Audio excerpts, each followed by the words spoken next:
This is iRacing, the world's premier online racing game. iRacing puts you in the driver's seat to experience today's newest form of competitive motorsport, virtual racing, all from your home PC. Race virtually in endorsed series from NASCAR, IndyCar, IMSA, the World of Outlaws, Aussie Supercars and more. Take on legendary circuits like Daytona, Silverstone and the Nürburgring. Join iRacing's global online racing community and get on track today at iRacing.com.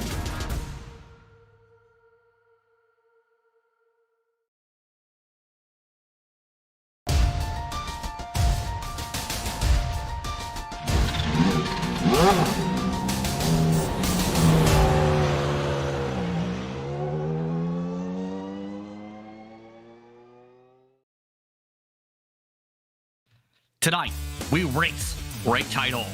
After Matthew Thunhorse did not start at Thompson Speedway Motorsports Park, the Bootleg Racing League's Grand National Series trophy comes down to two drivers, the series king J.R. Shepard and the longtime member Justin Morton. Both drivers have combined for 5 victories in one of the most competitive seasons in series history. Now, the question remains simple. Who can finish where they need to be to win a championship? We're about to find out on the Global SimRacing Channel. Good evening, everyone, and welcome to iRacing's virtual New Smyrna Speedway for the final race of Season 7 for the Bootleg Racing League's Grand National Series, presented by Gargamel's Kitchen. I'm Justin Prince. Alongside the booth tonight is Devin Henry. Behind the scenes is our director, Zach Johnson, I should say, and he's using cameras provided by Dougie Beer. Now, today brings us to a track located 12 miles away from Daytona International Speedway.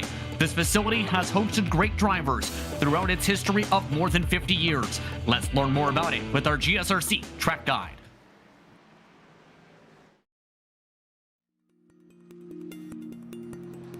Welcome to New Smyrna. Located just a few miles down the road on I-95 to its more celebrated neighbor, the Daytona International Speedway, New Smyrna is a hotbed of short track activity. During Daytona Speed Weeks, New Smyrna is the place to be, with races every night during Speed Weeks that bring out some of the biggest names in all of auto racing. New Smyrna is a fixture of the oval career path, so chances are you've had several races here. Whether it be a late model, the wheel-in modified, the street stock, the list is endless. Famous NASCAR drivers started their career here, and the track has proven to be an increasingly popular test venue among NASCAR's teams. 20 degrees of banking in the corner awaits our drivers today with 7 degrees on the front stretch. High banks, high speed, high excitement is the name of the game here at New Smyrna. Having to put together a lap here is extremely tricky, as you have to be on top of your game, not hit the wall, and manage that transition from the corners to the straightaways. Adding to the challenge of all of that, New Smyrna is a very narrow track. Pinpoint precision is an absolute must. All in all, it's widely agreed that New Smyrna is a legendary Florida short track, and you're going to see why today. Big time action, short tempers, and a shorter track. New Smyrna has it all. Enjoy today's broadcast.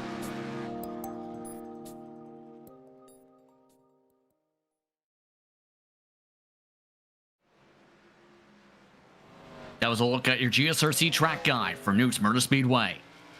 Now, keep in mind, this race is going to be very critical tonight, as we'll see how these drivers fare out in the chance for a championship. But let's take the opportunity to talk about this circuit. And Devin, for years, lots of great battles have taken place here, but it's also become the place where at the end of summertime, the fight for a title has always come down to a circuit such as this one. Exactly. When you come to one of these very difficult, somewhat banked, long straightaway short tracks, the pressure is here because you need to execute so much in these corners. 23 degrees of banking here at New Smyrna, and on this half mile, most of this is all straightaway. If you cannot get that launch on exit in a precise manner, you're going to lose time down these massively long straightaways. So you need to execute in the center of the corner, particularly the exit of the corner. That becomes so vital at this track, and in particular, once these tires begin to wear off, Justin. Tire work going to be very critical tonight. as we start off in late evening conditions, 8:20 in sim time. I'd like to take the time to take a look at our title sponsor for the BRL's Grand National Series, Gargoyle's Kitchen. Gargoyle's Kitchen is a food-grade nitrous oxide provider located in Denver, Colorado, and a proud sponsor of the Bootleg Racing League's Grand National Series. Visit their office at 2045 South Valentia Street. Give them a call at 720-707-6178. Let's take a call towards your point standings, and the championship comes down to two drivers, essentially. J.R. Shepard and Justin Morden. 4 points separate them in the standings. Now keep in mind that those point standings were from the last race. Those have changed dramatically, though, because Matthew Thunhorst did not make the last race, and he is currently not at the track either for this round either. That has seen him tumble a significant margin behind Shepard and Morden. Austin Belke needs a miracle and a large car count for a championship. He's 16 points back of J.R. Shepard.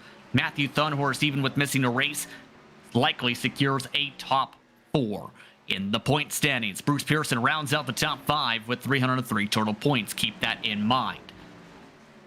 Again, this 11th round of the season is the final one of Season 7, Devin, as we get ready to take a look at your race details. For those tuning in from the real-world track, let's take a look at your details for those watching for the first time who may be viewing from the rained-out real-world action. Yeah, almost disappointing that we're the big show today from New Smyrna, if you will, the virtual New Smyrna. But nonetheless, always a pleasure to have everyone. This is the championship round, round 10 of the or round 11, excuse me, of this season, all coming down to New Smyrna. And the most important part about this series, guys, no tire changes. The tires that you begin this race with is the tires in which you end this race with. No qualifying either. We take our finishing grid from last year, make that our starting grid tonight, and then invert the top 10. You do get one fast repair because you never know what's going to happen on a short track. And just like every single race this season, 100 laps tonight around this half-mile track. And one critical thing to note, for that championship fight, the magic number for Morden finished 5 positions ahead of J.R. Shepard. In our words, Devin, for Justin Morden to win the title, he needs the 98 to get into trouble and not be able to recover. And we've seen even the most insignificant things happen to some of these drivers, maybe not in a championship race. Typically, the past few years, the championship had either completely been decided mathematically or it was nearly decided. But we have seen drivers, particularly here in season number 7 of the Grand National Series, find themselves in trouble, whether it's them getting a part of an accident, them getting tagged here or there accidentally. These ARCA Impalas hate to be touched, even in the slightest margin. So even the smallest thing could completely diminish your hopes here at New Smyrna at a track where right now with 15 cars entered into this race, even the slightest amount of difficulty could plunder you down the standings. And this is a difficult track to really gain momentum at and make those passes. If J.R. Shepard had to move to the back of the pack for some reason, he would have to make up 10 spots on track, assuming that Justin Morden would be in that first position. So nothing said, nothing done. The only thing that is guaranteed right now is that J.R. Shepard and Justin Morden will fight for a championship tonight. And so long as no more than 2 cars show up, or 2 more cars, excuse me, show up tonight, that would end Austin Belke's mathematical hopes as well. He needs 17 cars in the session in order to have a chance, only 15 in the session currently. And that's with under 5 minutes to go in practice, you see on your upper left-hand corner of your screen. Now, let's talk a little bit about the weather conditions for tonight. Throughout many of these races, these conditions change throughout the campaign. We've had some sunshine races. We've seen some full nighttime races.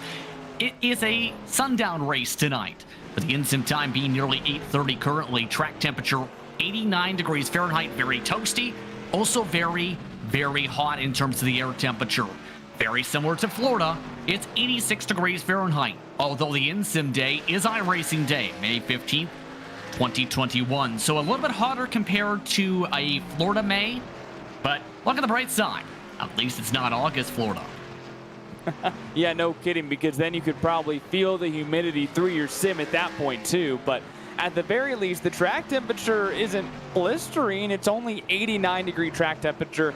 We had races this year where it was in the triple digits, but we've actually seen the past couple of weeks, even at sundown, the track temperature rise as the night has went on. And you can see here some drivers still finding that edge going into corner entry, even with new tires, old tires, cold, warm, you name it. Finding that edge in the middle of the corner. How hard can you enter the corner? It's already slick and difficult enough with this 23 degrees of banking here at New Smyrna. And I'm sure that nobody wants to see the temperature get any hotter, but I would not be surprised if the track temp just doesn't really decrease. The track that you are on right now is what you will have to deal with. And then, of course, you will have to find a way to save those tires over a 100-lap run. We've seen some very difficult runs in turn for those who burn up their tires within the first 20 laps here with a long green flag run. They fall like bricks. As a result, feature idea brought to our attention by our producer, Zach Johnson, as well in regards to that weather discussion. You could have a feature that turns all your CPU fans off to get the true flirting experience. Not what the computer wants to hear, of course, for obvious reasons. Now let's talk about how the pace is practiced out for these drivers, as Justin Morton is at the top of the practice charts at the moment with an 18.568. J.R. Shepard just a few thousandths behind. Morton just set that lap time moments ago. Mike Holloway, Kenny Kibby, who is back in the race tonight, Devin, which could be a wrench in things. Adam Shane, the top 5 on the board. Yeah, great to have the Season 4 champion Kenny Kibby in the field tonight, a 4-time victor in the Grand National Series. So haven't seen him for quite a while. I think really the past couple of seasons we haven't seen the driver, the number 14 machine. So good to have Kibby back out here on the racetrack, one of the top drivers in the Bootleg Racing League across a multitude of series. It doesn't really matter where he's racing, but you know that he wants to pick up that victory.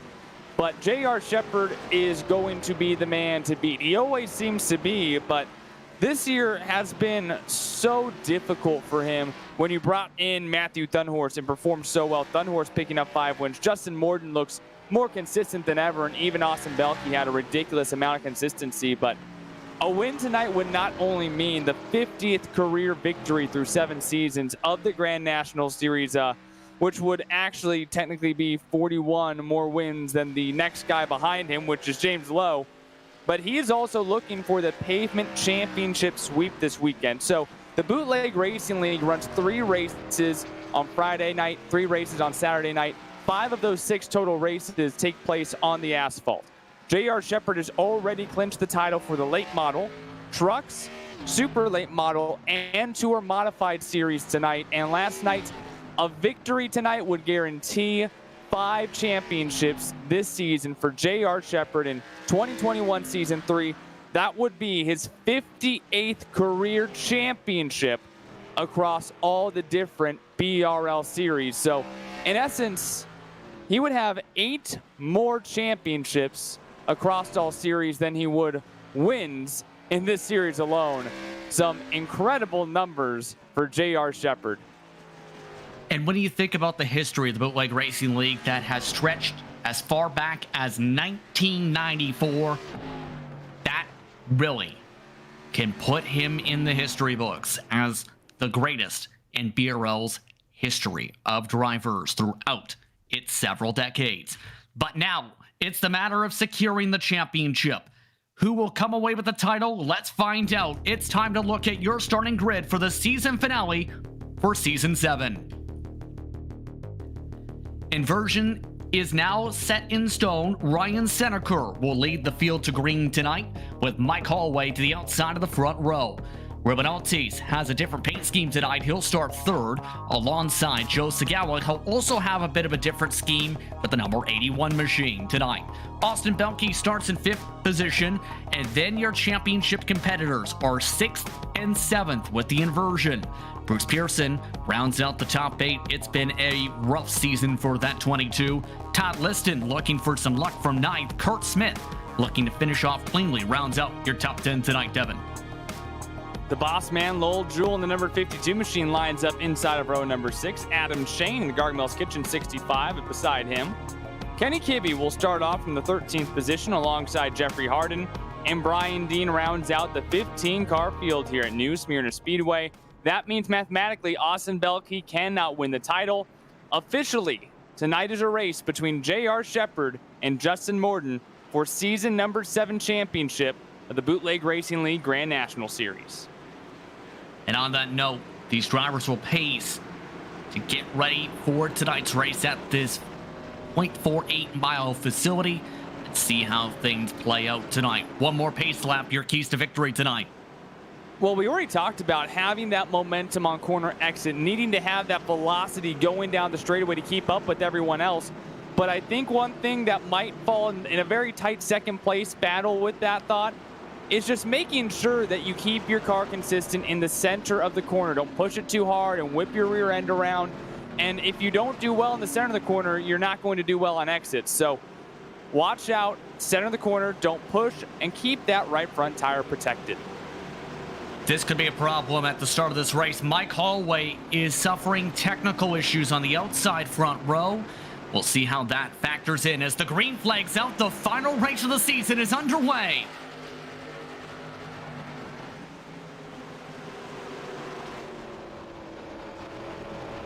Clean start for Ryan Seneker as it's side by side ready for fourth on back. Several cars trying to dart around. Joe Sagawa forced up towards the top line. Ruben Altis amongst those drivers also scrapping. And your two championship competitors right behind that first duo of Austin Belke and Joe Segala. J.R. Shepard in the gray and blue number 98 on the inside. Justin Morden in the white and red number 9 on the outside. Those two fighting for a title, and Justin Morden just cannot find a hole to get down to the bottom. Trouble Austin Belke. Austin Belke has spun to the inside. Bruce Pearson crashes into turn 1 as well. 4 cars plus involved in the first caution of the race on lap 3. We jinxed. So, Justin, you owe me a soda. I'm looking forward to that soda in the future as we announce Austin Belke going around down the front straightaway. But two very interesting incidents here. Two completely different happenings as Austin Belke, I'm not sure if he got attacked or if he just got a little bit loose. We'll take a look back on our GSRC replay machine of what happened. The Jeff Gordon throwback number 24 is the car who first has his issues down the front straightaway. So down the back straight, everything looked good inside the top 5, had himself cleared. His teammate coming up behind him, and the 24 comes up on exit here and just guts on the throttle too hard. And now out in front of them, it looks like Pearson likely tried to lift a little bit, and Todd Liston was not ready for that. And the number 22 jacks up the rear bumper of that car, and unfortunately numerous vehicles get some massive damage to that. Yeah, just the 87 was not ready for that brake check from the 22.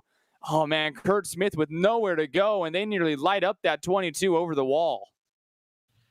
And that's what can happen if you don't realize the caution flag is out, Devin, and we've seen the results of that. Significant contact through turn 1. Kurt Smith getting involved. Adam Shane also getting tangled up. Some disastrous runs throughout the campaign. By the way, Liston, I have to start towards the back of the field. He hit the commitment cone you've seen for the pit exit.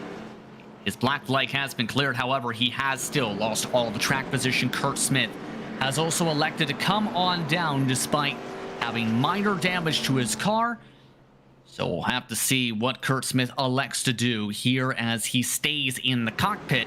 Just a little puff up the hood, and he might have taken the faster pair possibly. The damage immediately fixed itself in the lane.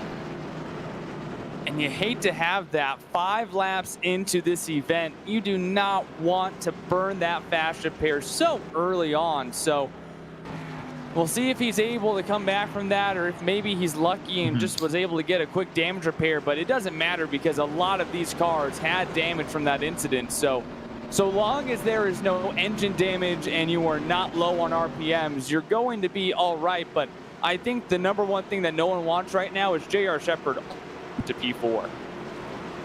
Confirmation is in. Kurt Smith did manual damage repair. The car magically repaired itself within 10 seconds. Ryan Seneker, all set to go. We'll try this again. Green flag is out. 93 laps to go this time. Something happened to that outside line. J.R. Shepard did not go, and it checks up both Justin Morden and Kenny Kibby. But the 98 bounces back fast. Ruben Altis and Mike Holloway duking it out for the second position. And the 98 choosing to stay on the outside line. We will see if this becomes a factor later on as he now dives down looking for the third position. Mike Holloway stuck in that top group, and compared to some of the others up there, he's leaving a lot more space. That's costing him some time overall speed-wise. Now J.R. Shepherd's up to third. Justin Morning looking to pounce as well.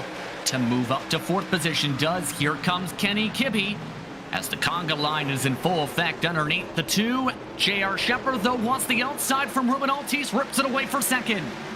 The Virginian Ruben Altice having himself a great run to open things up, but J.R. Shepherd decides to take the outside lane on board with the 11. How about the power move? J.R. Shepherd ripping around the outside. And the outside line can work if you're able to pinch on down. It can be tougher at the tires at times. Justin Morton now trying to do the same thing for third position. Bit hard of a squeeze for the diamond off the corner. Justin Morton now clear, but the race lead is on. Shepherd to the inside of Seneca for the point, and J.R. Shepherd looks to clear by quickly for the race lead, coming up to 88 laps to go. Morton with the hard charge to keep up. Nearly spins the tires. Both Shepherd and Morton are clear for first and second. These two waste no time. It only takes 12 laps for the top two in the championship to find themselves 1-2 on the track.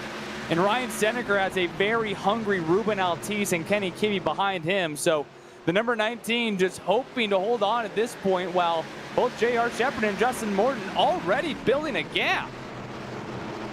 Last time by, Seneca a 19 flat. Not what you want to see on the stopwatch. Two race leaders, 18 sevens.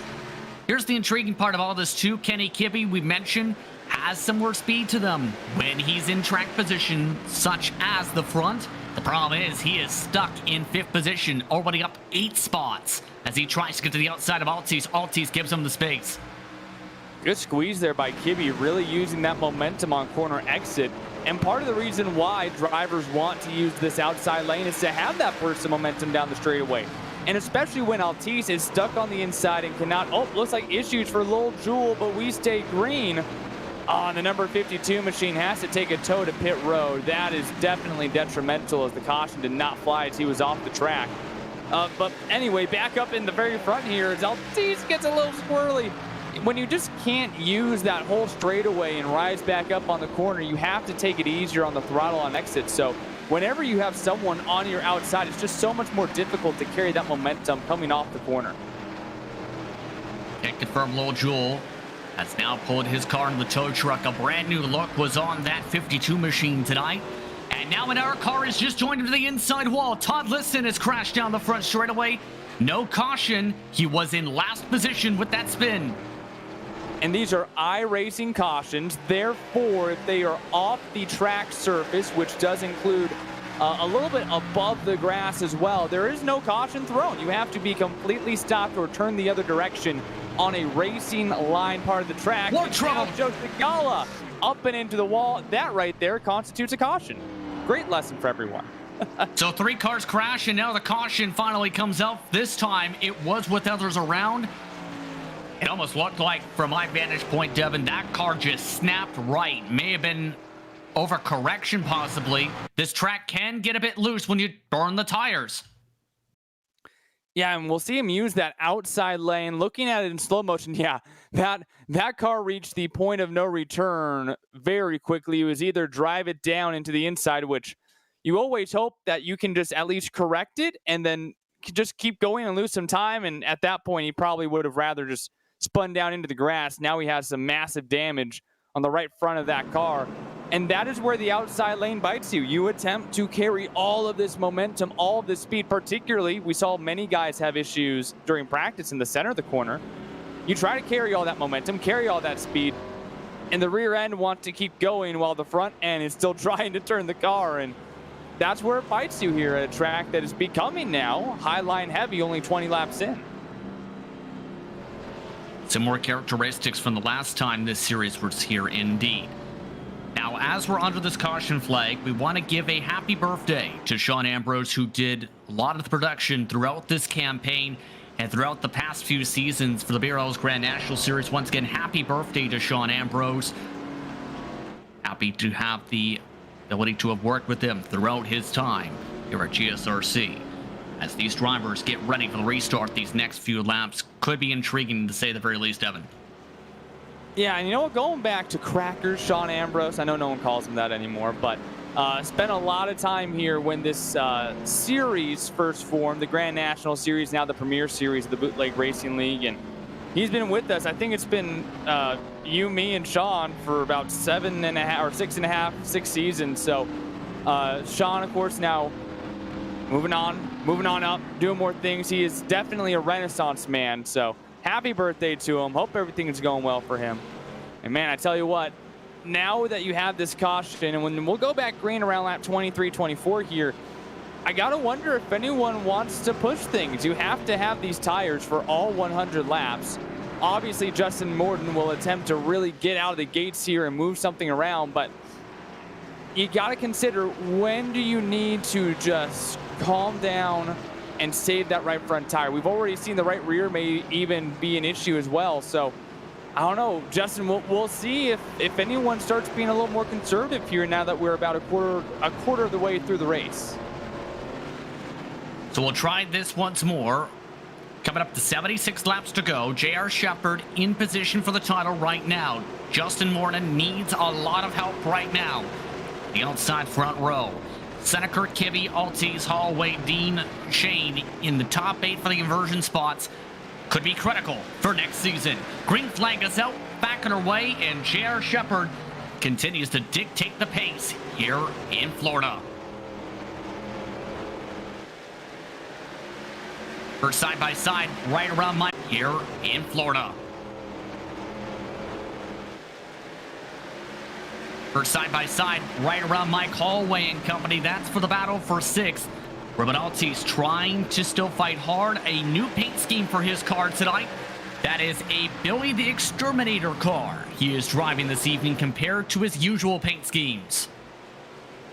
And hoping to bring that paint scheme a top 5 finish. Thus far started up on that front row and now holding on to that position against Mike Holloway. And he has a hungry group of guys behind him at the 23, gets loose off of 4.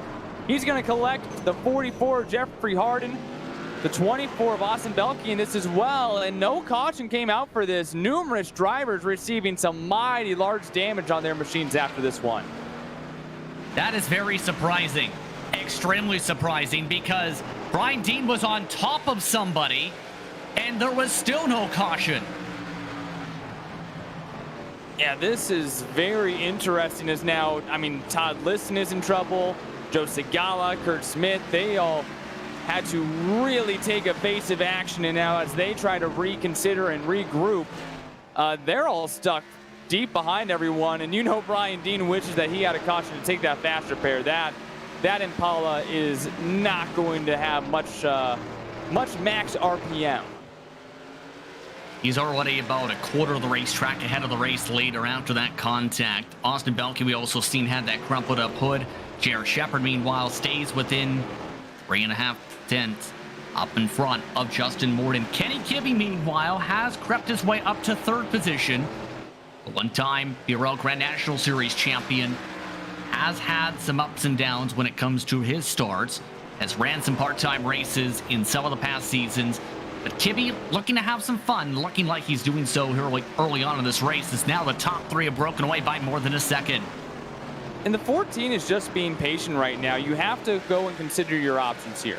Do you burn up your tires and run down J.R. Shepherd and Justin Morton, grab onto the rear bumper of them, and then hang on? Or we obviously have 69 laps remaining in this race. Do you just calm down, take a chill, and you run them down later, hope for a caution, something along those lines, because you want to have better tires at the end.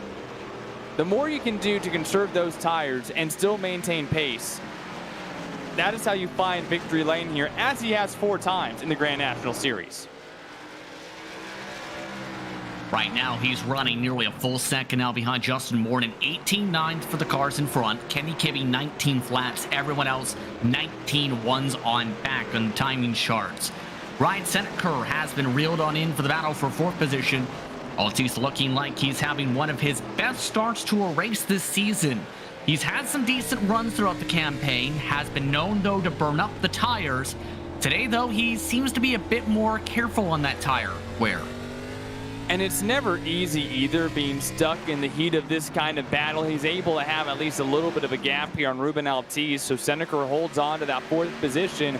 Never fun to have those guys breathing down your neck, though. Sometimes you feel that pressure. You enter harder. Maybe you brake later. You use up that right front tire. But one thing that we continue to see with the guys who stick around here in the Bootleg Racing League is they learn that tire conservation. They learn how to work it, be patient, and just save up that right front rubber to maintain themselves at the end of the race and make a push. So that's something that we see a lot of drivers get better with and continue to improve here in the Grand National Series, and it only continues to up the competition as well. And keep in mind, it takes a lot of work to get yourself in position for the Grand National Series in general, Devin, because the reason we explain that way is it comes down in part to invitational, right? You have to be able to work your way through the other series to get yourself to the Grand National Series. Take, for example, the Street Stock Series, which ran for a few seasons. You had competitors like Gary Weaver, like various others who raced on the dirt, and some of the championship competitors even who started off in those other series before getting the invite to be able to run with the Grand National cars. Exactly. This is an invitation-only series by going up the Bootleg Racing League ranks. And even in the lower ranks, it's like a lot like the days in the jungles in the mid-2000s where you were racing with Carl Edwards and Kyle Busch. All the Cup guys were racing unlimited amount of races against you in the lower series, if you will, or whatever you want to call it. So these drivers still get to learn from guys like J.R. Shepard, Justin Morton, Kenny Kibby, who will run different series throughout the weekend. But yeah, not everyone who runs the Street Stock Series, the Truck Series, the Late Model Series gets the invite to come up and race in this league. This is the premier series for the Bootleg Racing League. Season in, season out, this is the best of the Bootleg Racing League. That has shown throughout the campaigns. Austin Belke, by the way, is still in the midst of a battle despite having a completely crumpled in front hood. Worst damage I've seen to that car throughout the season towards that hood. Tries to send it underneath Bruce Pearson. Can he make a pass despite having a very hampered car? Not yet. And he has had an absolute season of consistency. Most career podium finishes in a single season for Austin Belke in his Jeff Gordon throwback year. And tonight, you know he's just going, come on, man, I'm running 10th now after running so consistent for 10 straight weeks here in the Bootleg Racing League. And he has had numerous issues. He is the one who threw the 22 car almost over the wall when he slid back up the track.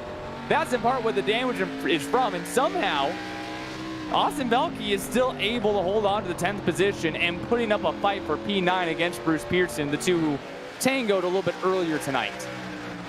The thing is, though, for next season, if he wants a good starting spot, we've seen this throughout the campaigns, that inversion is so critical. He needs to make the pass and then also find a way around Jeffrey Harden, who is pulling away from these cars for a shot, and now he's turning them. Bruce Pearson gets hit from behind. Austin Belke passed by Kurt Smith. Wow. And a great job by the 24 to get out of the gas, probably put a little bit of brake in there. And like I said earlier, these ARCA Menard Series Chevy Impalas hate even the slightest minuscule contact like that. That could have collected 4 cars there, just because I think in part Austin Belke probably has no idea where the front of that car is anymore with how crumpled up it is. But yeah, even that slightest contact makes these cars want to whip around. Great job by everyone there to not make that a 4 to 5 car incident. Up the track that time goes Pearson into the wall, in fact, damaging the right side door. Belke trying to clear himself and does with the squeeze. Todd Liston nearly got loose towards the quarter panel. Bruce Pearson now gets shuffled all the way back to 12th position as a result of Kurt Smith making the move from 9th spot. Now this is going to be the true test because Bruce Pearson is starting to struggle a little bit. Austin Belke, though, can he make a move on Kurt Smith?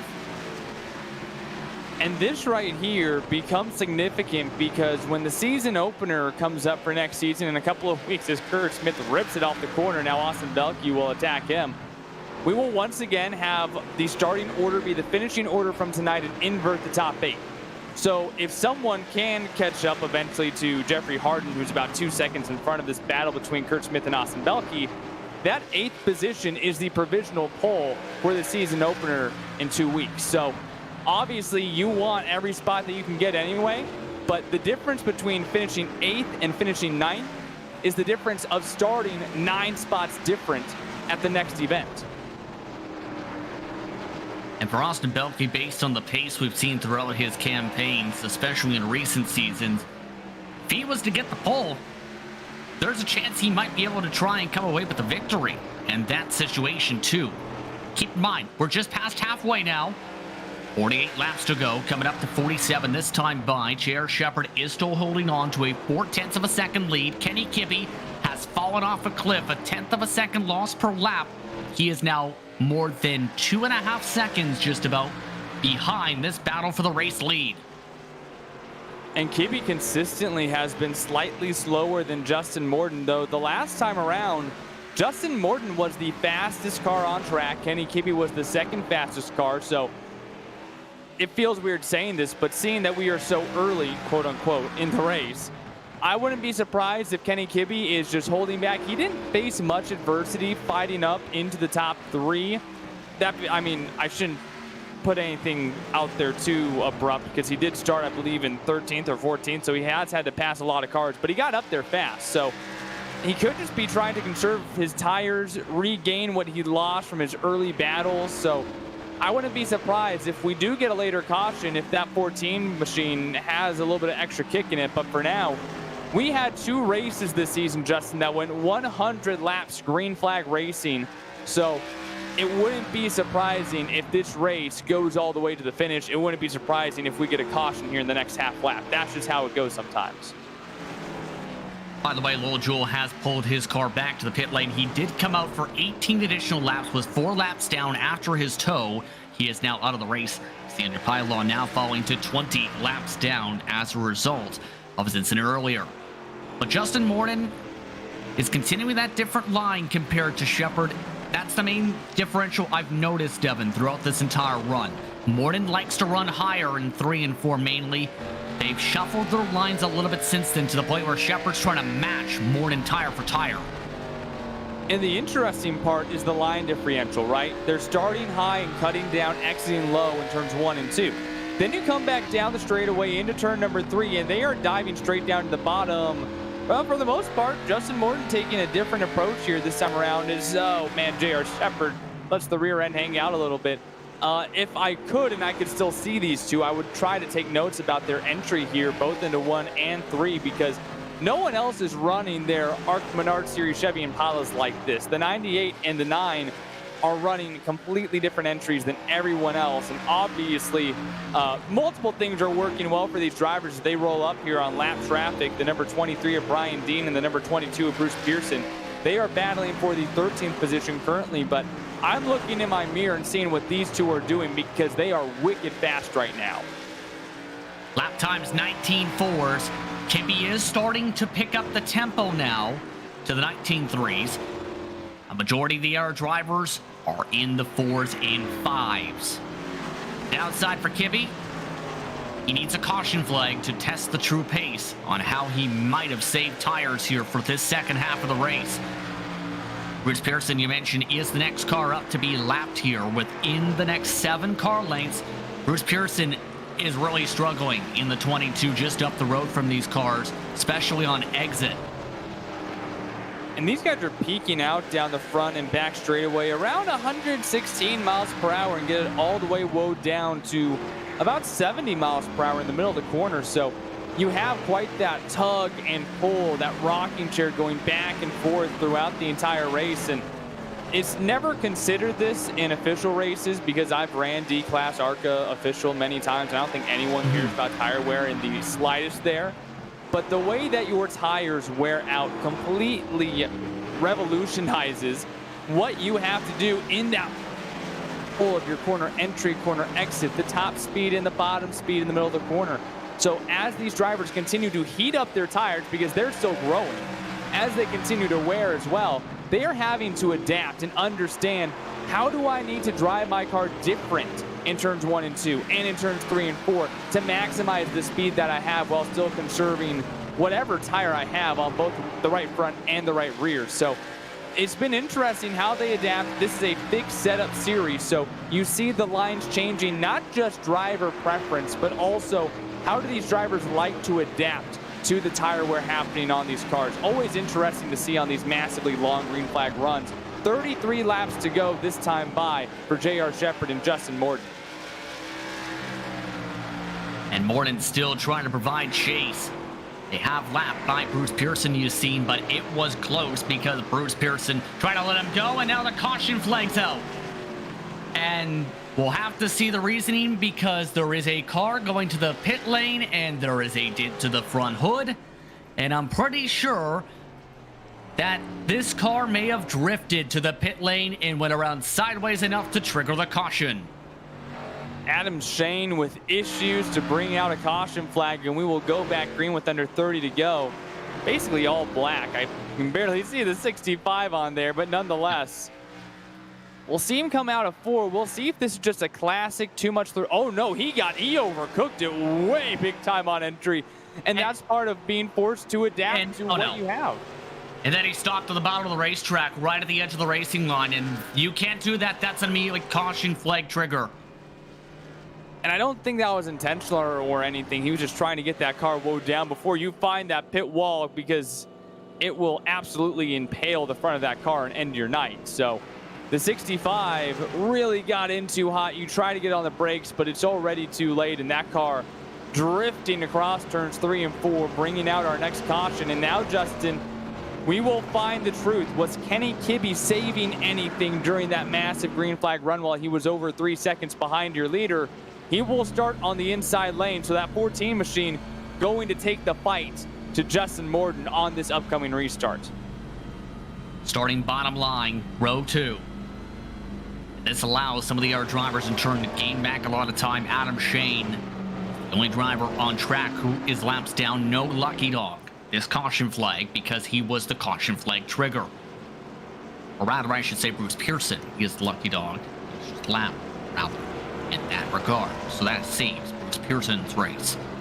But that's going to in turn make things interesting for the inversion spots, because Austin Belke, as a result of that caution flag, is up to 8th, but he did not take the faster pairs, so he's preferring track position over the repairs.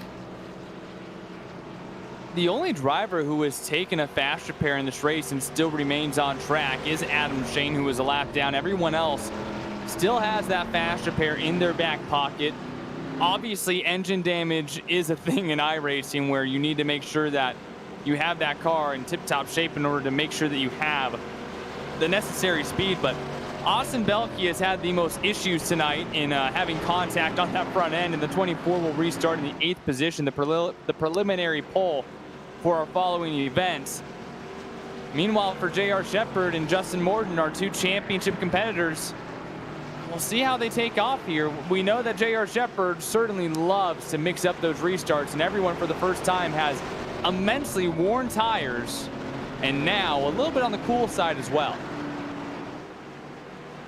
So now it becomes the question, can Kibby charge forward after running a 10th off the mark of the top 2 for a good 60 laps? Did that save the tires, or will the top 2 pull away? 27 to go to decide the season. J.R. Shepherd with tire spin. Morton tries to keep it to the outside. Charges in the corner. Morton tries to late brake. Shepherd tries to slam the door shut. A drift up. Morton keeps it side by side for the race lead. Door to door into turn number 3. J.R. Shepherd in the inside lane. Can't find the momentum on exit. Justin Morton will lead that lap. The number 9 TRD machine, or TDR, I mixed it up a little bit there.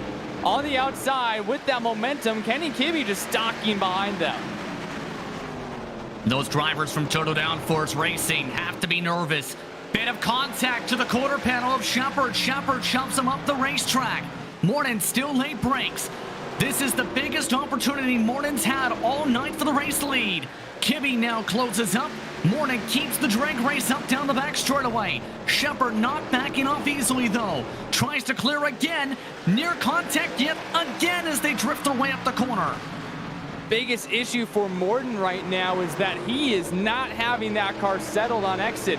Getting a little bit sideways as he comes off the corner. Cannot carry all that momentum down the straightaway. Able to keep it wheel to wheel though with J.R. Shepard. Can he get off of turn 4 cleanly? Yes, he does. Won't leave that time by, but still in the hunt.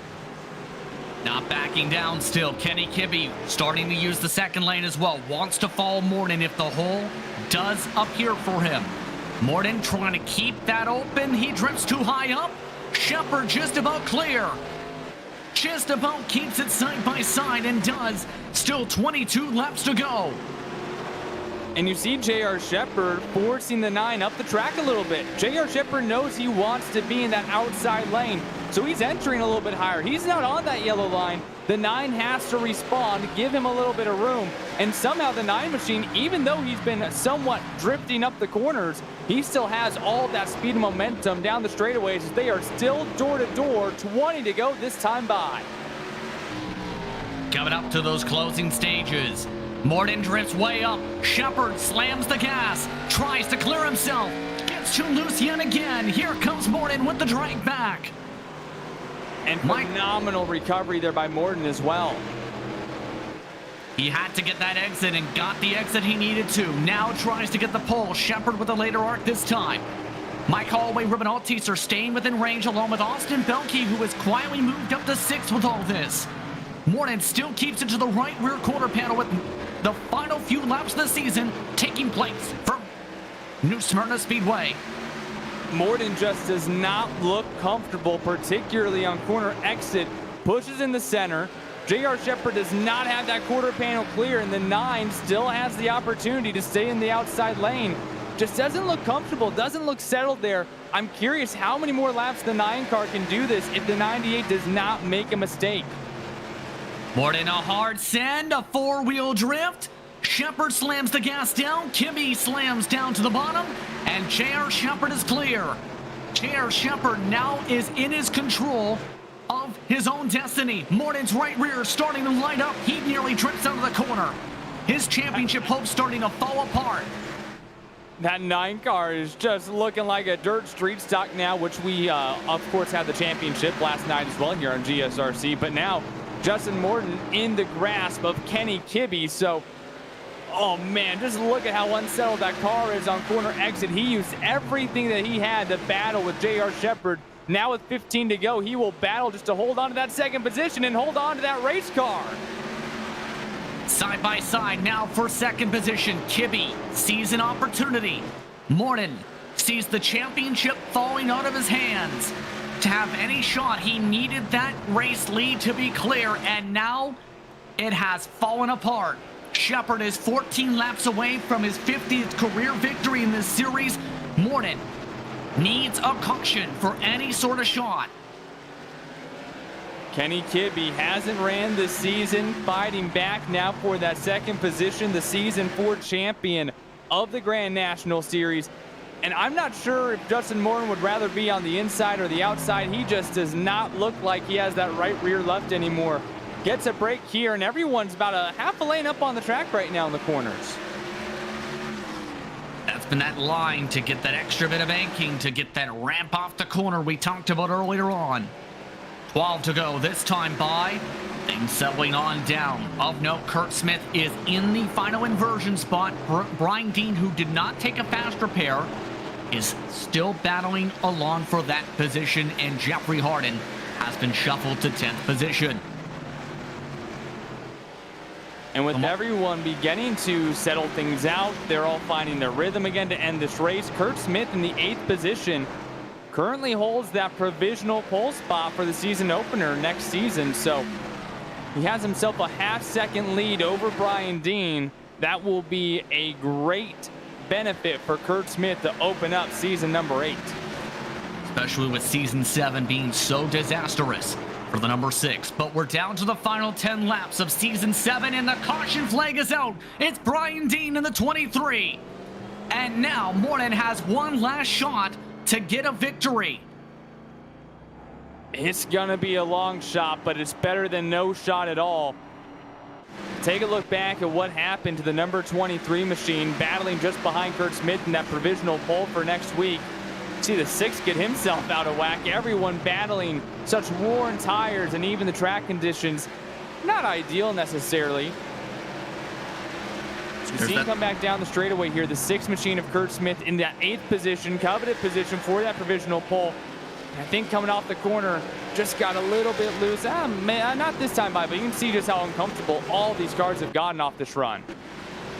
And eventually overspilled into that slide you've seen on that viewpoint. So this all progressed where we seen the start with everyone bouncing off the walls, a couple laps before the situation. Then you had Dean sliding around his respective tires. Jeffrey Harding closes on up, and here it goes. Bye-bye to the right rear.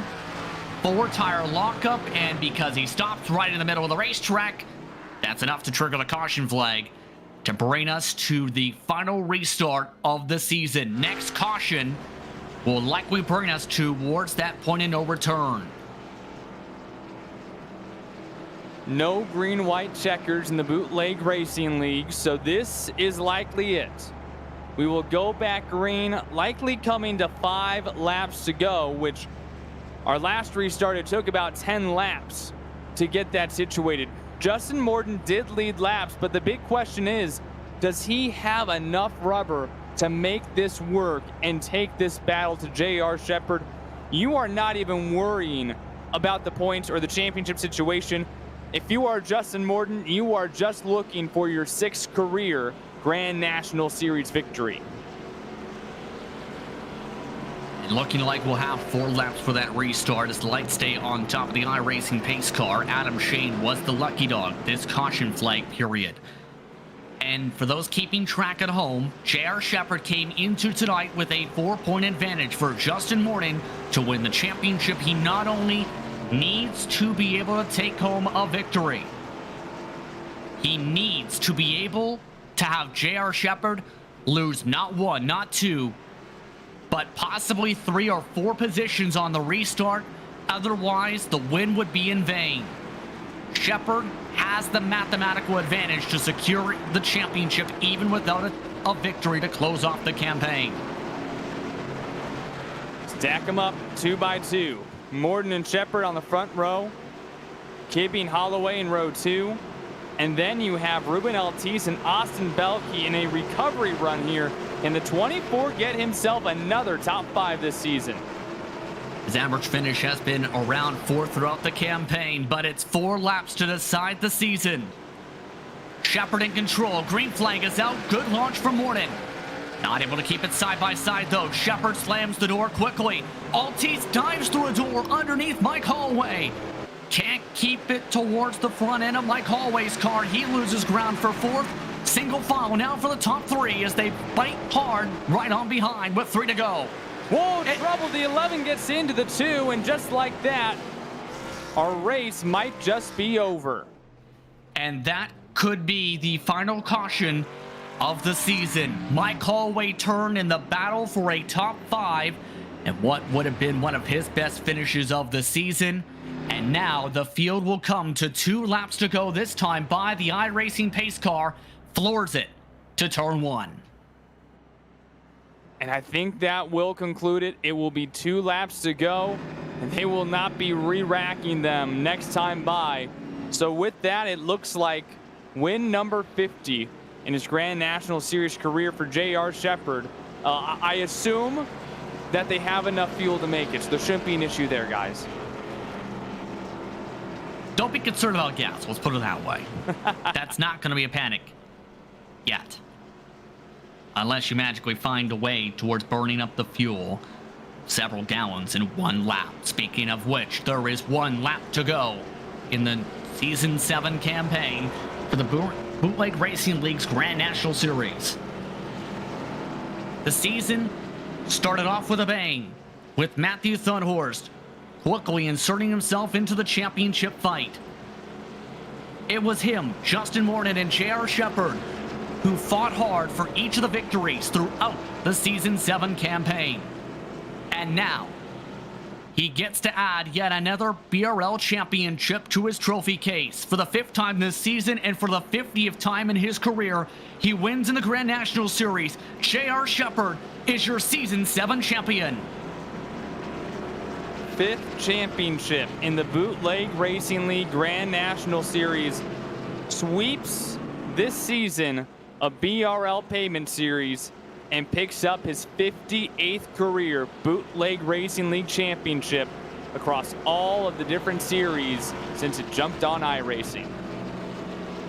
He's been the king of the Bootleg Racing League for years, and now adds on to that legacy tonight. It was the toughest battle he's had to face, but after Matthew Thunhorst missed the past 2 rounds, it opened up right in the hands of the 98. As the fireworks go off, it's J.R. Shepherd who wins the championship. And on that note, post-race coverage is coming up right after this. You're watching GSRC live from iRacing's virtual New Smyrna Speedway. This is iRacing, the world's premier online racing game. iRacing puts you in the driver's seat to experience today's newest form of competitive motorsport, virtual racing, all from your home PC. Race virtually in endorsed series from NASCAR, IndyCar, IMSA, the World of Outlaws, Aussie Supercars, and more. Take on legendary circuits like Daytona, Silverstone, and the Nürburgring. Join iRacing's global online racing community and get on track today at iRacing.com.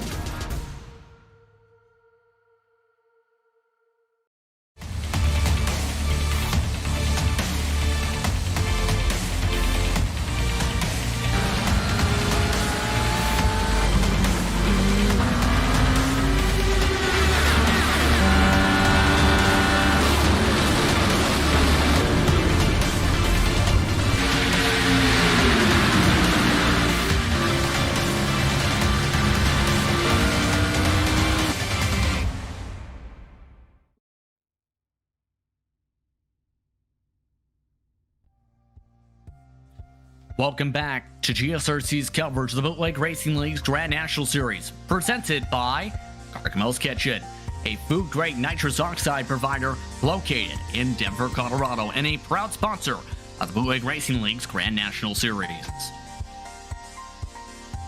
The championship came down to the final race, but in the end, it's J.R. Shepherd who adds championship 58 in the BRL's overall series and win number 50 in the Grand National Series. He wins under caution over Justin Morton. Kenny Kibby, in his return back to the series, rounds out the podium positions. We'll be speaking with those drivers in just a few minutes. But Roman Altis in 4th, one of his best runs this season. Austin Belke recovered from having a car on top of his hood without a caution flag to finish in 5th, while Ryan Seneker hung on to 6th position. The 6th car of Kurt Smith rounded out 7th, with Jeffrey Harden, as a result of that last caution flag, getting the inversion spot to secure the pole to start Season 8. Joe Sagawa had an up-and-down day. He finished in 9th, with Todd Liston bouncing around like a bocce ball to 10th. And bouncing around was a lot of people's day today, including Adam Shane, Bruce Pearson, Mike Holloway, and Brian Dean and Lowell Jewell round out your 15-car field in the season number 7 finale. So the championship goes the way of J.R. Shepherd. His celebrations continue to be ongoing, but it was an intriguing race overall, to say the very least. One of the drivers who returned to competition tonight was a former series champion, and Kenny Kibby. And Kenny Kibby rounded out the podium positions today. First things first, Kenny, welcome back to BRL Grand National Series competition. Welcome back to the podium. How would you describe how the race was from your perspective tonight?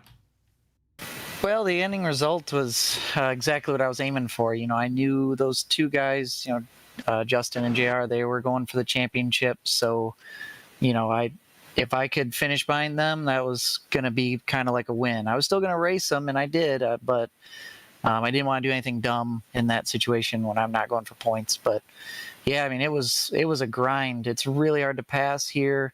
restarts are everything, and I was having a hard time with rear grip in this car, and just trying to knock the rust off, get used to the setups, and get ready for next season. And I think it was about as good of a finish as I could have expected.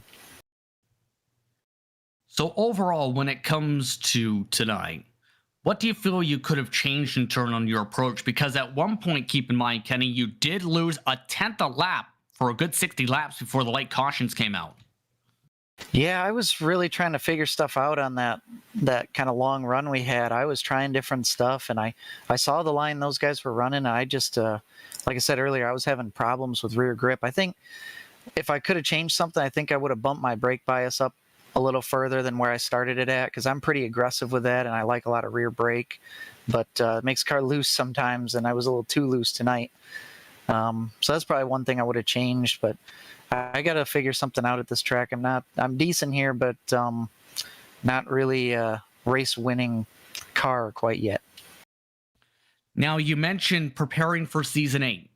Does that mean you're returning for a championship run in Season 8? For sure. Season 8 and probably Season 9. I like to do 2 seasons on, 2 seasons off. So at least if I can be here, expect me to be here every week next season. I'm looking forward to it. Who do you want to thank for your run tonight?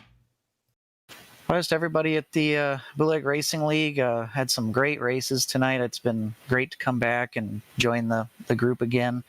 You guys at Global SimRacing Channel for the broadcasts. You've been great. And I've been keeping up every week while I'm not racing. So it's just been nice to be able to keep up with the coverage no matter where I'm at. And yeah, thanks to everybody who likes to ride along with me on Twitch. And yeah, we'll head on to next week. Congratulations on the podium to round out Season 7. Thank you.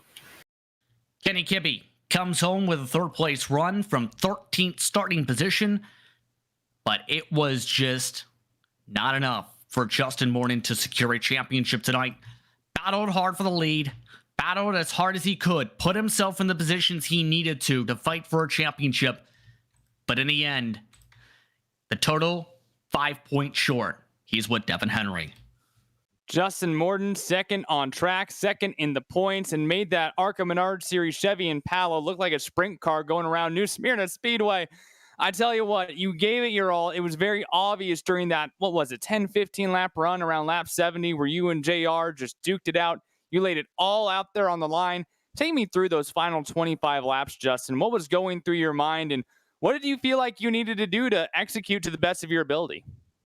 I almost feel like I was executing best of my ability. I probably just needed to back it down like 5%. I started overdriving the corner and just started getting way too loose in. I probably could have completed that pass. I just screwed it up a few too many times, just pushing too hard. I knew there wasn't much I could do for the championship wise. I knew JR wasn't going to lose 5 spots right there. We pulled away from the field pretty quickly. So at that point, I was just trying to go for the race one. And this year, you were in the hunt, every race, battling for that win. As we look forward to season number 8, can you look back for me on season number 7? What do you learn this season, and what are you hoping to bring to the table next year and fight for a championship again after picking up your 5th career win earlier this year? Yeah, I think one of the big things I learned is I can definitely run with these guys consistently at the front with JR. I definitely put myself in better positions this season. Just maybe trying to be in a little bit more it's hard to say, be more consistent with my finishing. When I lowest was 4th, I think. So just try to minimize mistakes, really. Always a fun to watch you. You laid it all out there on the line tonight. Who do you have to thank for the 2nd place finish tonight and the 2nd place finish in the points here in season number 7 of the Grand National Series? Yeah, I'd like to thank my team, Toll Down Force Racing, Pixel Dust for the great paint, Gargamil's Kitchen for sponsoring us, Lowell for running the league. Thank you guys for broadcasting. And thanks, Matt. I know he's watching. He's helped out a ton this season with me, improving my stuff. So big shout out to him. Well, looking forward to having you, Matthew, Kenny, and JR back next season. Congratulations on your season, Justin, and we'll see you in just a couple weeks. Thank you. Justin Morton brings it home second at New Smyrna and second in the points. And now it is time for your 5-time Grand National Series champion, J.R. Shepard, is with Justin Prince. J.R. Shepard has added another jewel to his BRL crown. And J.R., career win 50, championship number 58 in BRL competition. You sweep the pavement series for season 7, but overall, hard fought throughout the campaign of the Grand National Series. How does it feel to win another championship? Yeah, it's definitely cool to do that in this series just because of the respect that everybody has for each other. So it's cool to be able to get that. Obviously, there were people that didn't make every race this season, so I think that made a difference for sure. But we'll take it. The biggest thing was just trying to have fun tonight, and man, that one restart had me on the edge of my seat. So Justin ran me extremely hard, but extremely clean. It's hard to race somebody that hard and not have contact and stuff going on. So hats off to him. I think we were both over driving the car a little bit, and I was definitely changing my line, changing my braking. I was even adjusting the brake bias throughout that, trying to get a little bit of grip. So surprised that we was able to get the lead back. Yeah, that was a hard-fought battle, and you could tell the desperation coming in for Morton to try and secure a race victory at the minimum. But this was the most competitive season in series history, with multiple different winners, with your challenges for Matthew Thunhorst, who is that driver you're referring to who missed the final 2 rounds. How would you describe season 7 in a nutshell after having to fight as hard as you've had to do and adapt in turn to the cars as they had different setup parameters compared to past seasons? Yeah, things are definitely different this season with the way the cars handle, just with setups, and I think with changes that iRacing has made. So I'm still trying to adapt. I'm still not there. I think everybody's kind of going through those same issues for sure. And it's next season. It's going to be like Justin said. It's going to come down to minimizing mistakes, because I think all of us made mistakes at some point during this season and lost points. So it's going to be that way for sure again next season. And I think we're going to have even more drivers joining us. So I think Kenny's back next season, and that he's going to be up front every week. So it's going to be tough for sure. Can confirm he did confirm that to us for season 8 and season 9. So you have an Air Championship competitor at the very least from there for the next 2 seasons. But overall, what will your approach be for season 8 in turn? Will you be chasing for crown number 6 for the Grand National Series? More than anything, I think just trying to get some wins. I'd like to win at least one race during the seasons, just to keep that kind of going. But not sure if I'll be in every race. My wife and I are expecting our first child, and we've waited a long time for that to happen. So I'm sure some things are going to take up some time on the weekends, but hopefully I'll be here most of the time. Congratulations on your first child in that regard. Of course, family does take a lot of priority. Anyone you want to thank, though, for the championship run? Yeah, definitely just really big thanks to BRL and everything they do to give us a place to race on the weekends. Thank you to Gargamel's Kitchen for being our title sponsor and staying with us all year. That's been extremely cool. And, of course, my team, Different Path Motorsports. Austin Belkey is part of that, and he had some extremely good runs this season, finished second in points in a few of the series. So he's there each and every week, which is really cool. And want to give a shout out to my dad. He had kind of a little mini stroke, nothing crazy, but this past week that happened. So thankful that he's doing better, and also want to tell the Donnie Moore family that we're thinking of them right now and hope things continue to get better on their end. Congratulations on the championship. Thank you, guys. We appreciate it. J.R. Shepard, your season 7 champion with career win number 50 in the Grand National Series tonight, also secured.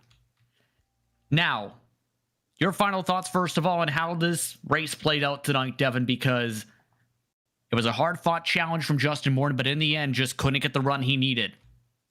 And it is always so fun to see these guys lay it all out on the line, just like we saw Justin Morton could do. And you look at how this championship played out. Yeah, it's tough when you only have anywhere between 13 and 18 cars on a given night, and it's 1 point per position, and you have these dominating forces here week in and week out. But I am so excited for next year. If we have the ability to have a J.R. Shepard, James Lowe, Justin Morton, Kenny Kibby, and Matthew Thunhorse all together, hopefully racing full-time, children maybe here and there, who knows, but I'm really excited for next season and see the quality of drivers duking it out here on some of the toughest short tracks on iRacing. And it's going to be intriguing in turn how that championship fight fares out, because if Shepard doesn't go full-time, that opens up the floodgates. It's similar to what happened now with Matthew Thunhorse in the fight. One driver backs out, the points opportunities open up for the rest. Devin. And that's exactly it. And you see Matthew Thunhorse not able to compete in these final 2 races of the year. It gave it a completely different championship picture. And we've seen when J.R. Shepard hasn't been able to run for a full-time championship, that's when we see Kenny Kibby rise to the occasion, pick up a championship. Or 2 seasons ago, James Lowe, even though he had his ups and downs, go out and fight him, get his first career Grand National Series championship. And at this point, especially if all 5 drivers can run full-time next year, that championship is all up in the air. I think any of those 5 could come home a Grand National Series champion. The wick definitely needs to be turned up amongst that championship fight, if that indeed becomes the case for Season 8. But on that note, we'd like to thank you for tuning in for tonight's action for the virtual state of Florida. We'd also like to thank the Bootleg Racing League for organizing this exciting series and the title sponsor, Gargamel's Kitchen. We'd also like to thank the companies who provide the software and hardware for our broadcast listed on screen, with additional thanks to Jude Lalonde, who provides her wonderful music. See the screen for how to get a hold of more of her great work. Thanks to tonight's team and Devin, Zach, and Dougie. You can find out more info about GSRC at globalsimracingchannel.com or through our social media listed on screen. Be sure to check out our merchandise store as well, please, by going to simracingmerch.com/GSRC, where we keep a link in the description of the YouTube version of these broadcasts down below. Don't forget to subscribe to said YouTube channel as well, so you don't miss a moment here on GSRC. We also have various series listed on screen, so be sure to check those out and mark them down in your calendar. Of note, for more information on the upcoming campaigns for the Bootleg Racing League, fans can check out www.bootlegracingleague.com for the latest information on how things will play out for the upcoming season and how things may play out in turn for some of these special events coming up for BRL's sanctioning body within the next week or 2. But until next time, race clean, race hard, and we'll see you on the track.